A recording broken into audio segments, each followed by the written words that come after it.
Madam Speaker. I ask unanimous consent to address the House for 5 minutes and revise and extend my remarks. Without objection. Madam Speaker, this last weekend I met with several auto dealers in my district, and it was very interesting to find out really what all of them are going through right now. The Chrysler and General Motors companies are closing hundreds and hundreds of automobile dealerships across the country, and after talking to these dealers, I can't figure out why. It isn't costing the automobile companies anything. They sell the cars to the dealer, and the dealer sells those to the consumer. And the dealers pay for those cars. In addition, the dealers pay for the advertising, the dealers pay for the plant and equipment, their dealerships, the buildings.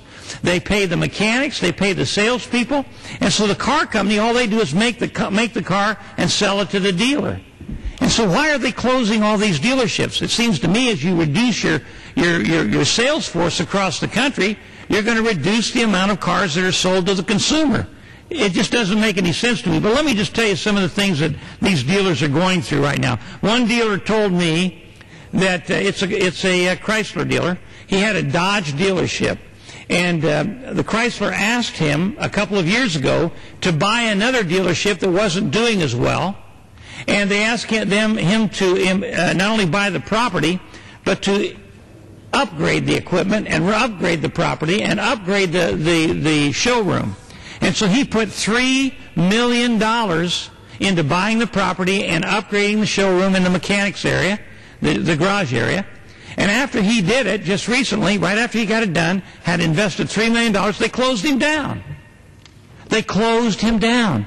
He lost $3 million after they asked him, the company asked him, to invest that money in purchasing and upgrading this other store. Well, that's terrible. He put $3 million in it, as the company requested, and then they cut the legs out from under him and he loses $3 million.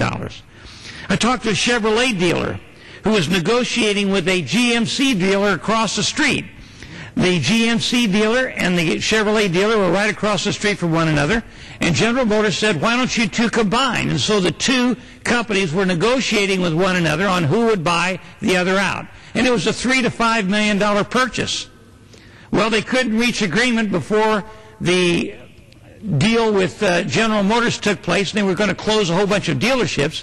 And so what they did is they decided to close the dealership of the Chevrolet dealer down, even though he was very profitable.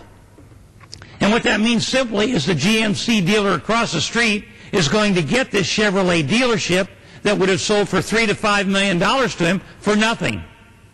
And so this dealer is going out of business. It's going to cost him $3 to $5 million because they closed his dealership, and he sold as many cars as they asked him to sell. He was up to snuff on his payments and everything else that was requested by the company, and they knocked the legs out from under him as well, and it cost him $3 to $5 million. There was a GM dealer that came to me at this meeting the other day, and he had 8 dealerships, and they closed one of them down. It's going to cost him several $1 million. But he can't complain publicly because GM is going to be closing other dealerships down in the future, and he's afraid if he says anything,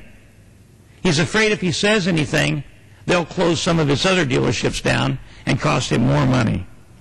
You know, I just don't understand this.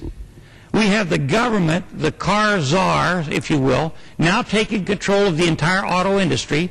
They're forcing the executives of the companies out of office and replacing them with hand-picked people by our government through the car czar and the auto task force. So the government is taking over the auto industry and closing these dealerships, putting hundreds of thousands of people out of work, closing thousands of dealerships across the country, and actually hurting the American auto industry's ability to sell cars when they're in competition with car companies around the world. It just doesn't make any sense to me.